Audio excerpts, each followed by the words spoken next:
And before Jack Butler went on to become a star defensive back with the Pittsburgh Steelers in the 1950s, he was a star on both sides of the ball here at St. Bonaventure. Whether it's Olean, Buffalo, or anywhere across the country, schools are treating bullying as one of the most important issues, and they're taking many different approaches to try and combat it. Amid all the recent conference shuffling, the A10 is confident that it can remain intact as one of the premier basketball-only conferences in the country. I asked Calderon the one question everyone wants answered: will Gronkowski be healthy enough to play on Sunday? Energy drinks, even small portions like this, can provide more than 200 milligrams of caffeine, which is almost the amount in a cup of coffee. As long as they're in the dance, they might as well make the most of it. Even though Jordan Gathers plays a much different position than his late uncle did, Bonnie's coach Mark Schmidt said he sees one fundamental area on the basketball court that the two share. Kane, here's Nicholson. Top of the key, finds Wright open for three in the win. Got it! With 1.9 seconds to go, Matthew Wright. Bonnie's lead it by 2. Matthew Wright, only one field goal all night coming into this one. He drains the 3 there. Unbelievable. Conger has Kloof open because it's to Nicholson instead for the 3 and the tie. Got it! Andrew Nicholson! Wow. And we might be going to double overtime. It's the 18th tie tonight. Kloof, Bonnie's lead again. Finds Nicholson. He'll take a 3. He's got it! Andrew Nicholson with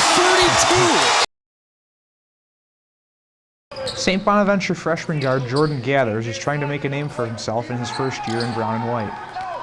At the same time, he carries on the legacy of his late uncle, former Loyola Marymount power forward Hank Gathers. The elder Gathers was the star of the Lions' fast-paced offense in the late 80s and early 90s and set several NCAA scoring records. Moments after slamming home an alley-oop in a 1990 West Coast Conference Tournament semifinal against Portland, Hank Gathers collapsed to the floor. He died about 1 hour later due to a heart condition. He was 23. Jordan never got to meet his uncle, but said he's seen countless highlights and is constantly reminded of his bloodlines. I go to a game or, just going around and people see my last name, they always acknowledge me and acknowledge him and say, he was a great player and, you have a lot to live up to. Even though Jordan Gathers plays a much different position than his late uncle did, Bonnie's coach Mark Schmidt said he sees one fundamental area on the basketball court that the two share. They got good skill. I think they both, Jordan has a great passion for the game. But different positions, different type of players, but I think the passion for the game is what really probably, is most comparable. Gathers played 10 minutes in the Bonnies' exhibition win against Mansfield last week, grabbing 5 rebounds and scoring 3 points. Schmidt is hopeful Gathers can provide a spark off the bench this season.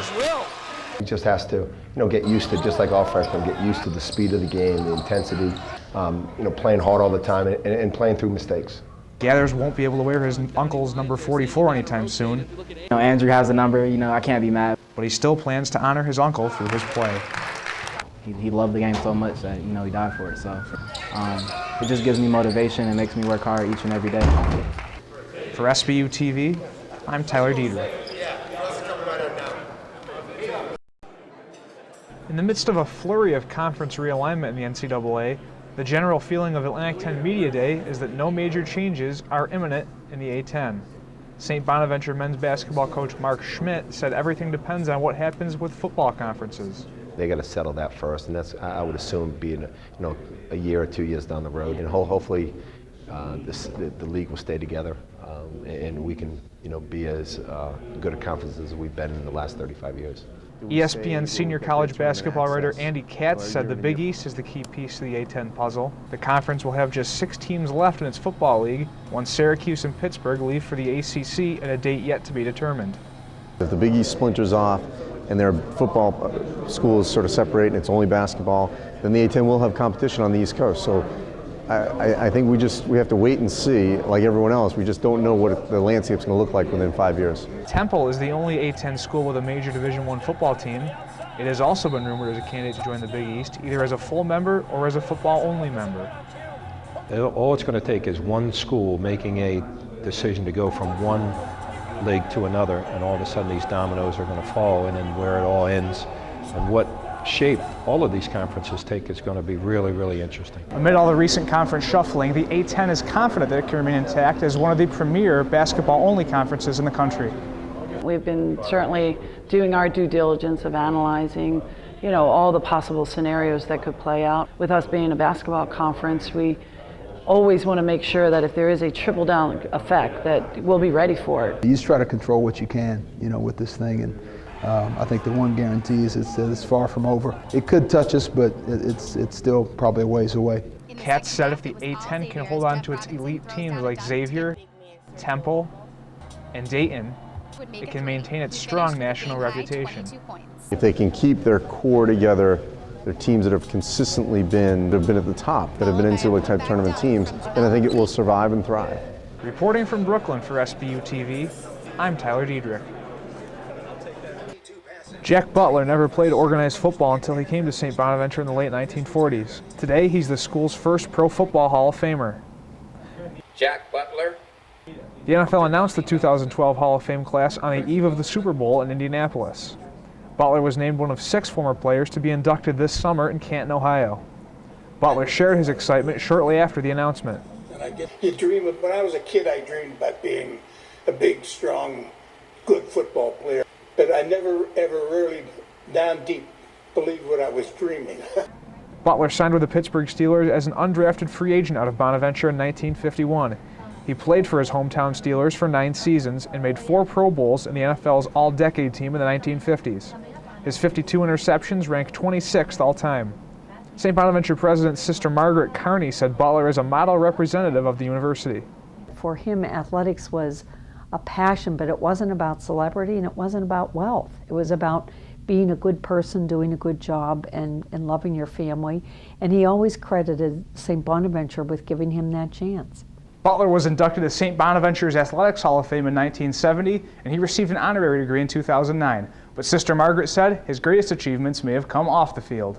Jack was a star athlete in an era when being a star was not synonymous with trips to Disney World and 24/7 coverage.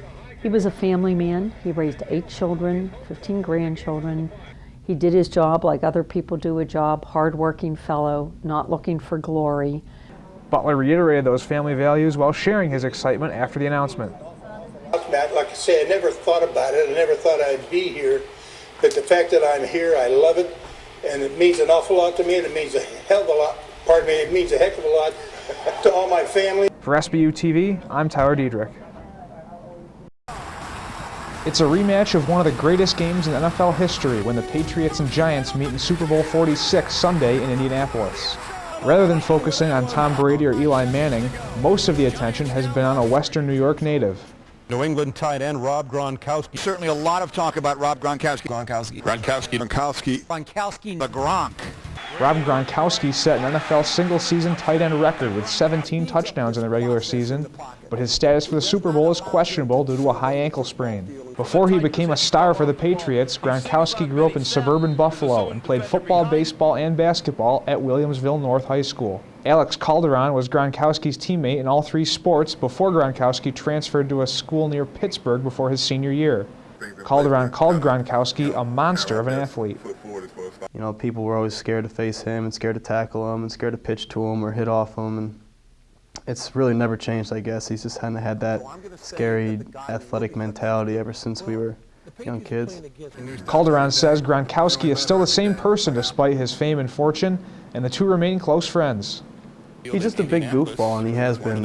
He will always be. He'll never change. It's just the way he's always been. None of this media hype and success has changed him at all. Calderon said he's excited to watch his friend try and achieve a lifelong dream early in his career. He was born a few days before I was, and he has an opportunity to have something that players like, and even at his own position, have played a ton of years for. Tony Gonzalez, Tony Gates, he might have a Super Bowl ring at 22, and that is absolutely something he's always dreamed about. I asked Calderon the one question everyone wants answered.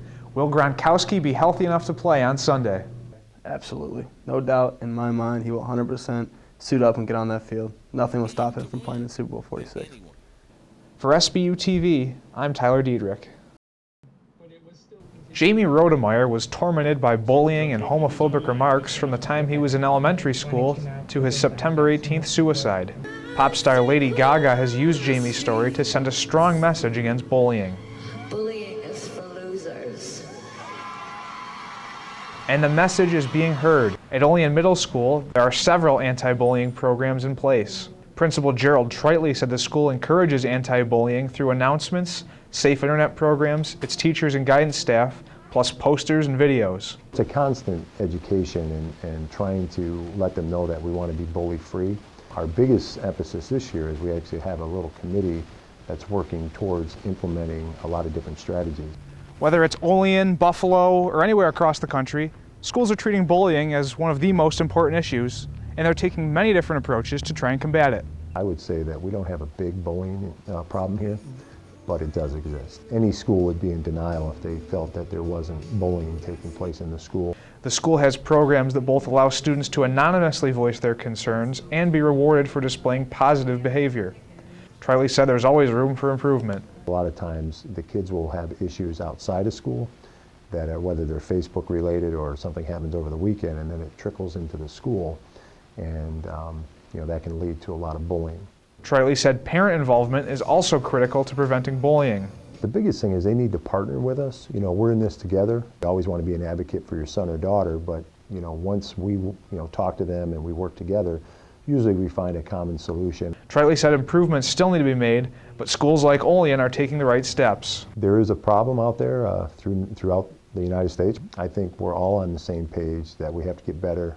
We have to educate our kids, and with implementing all the things we currently have and will have in the future, we'll be able to make a difference. For SBU-TV, I'm Tyler Diedrich.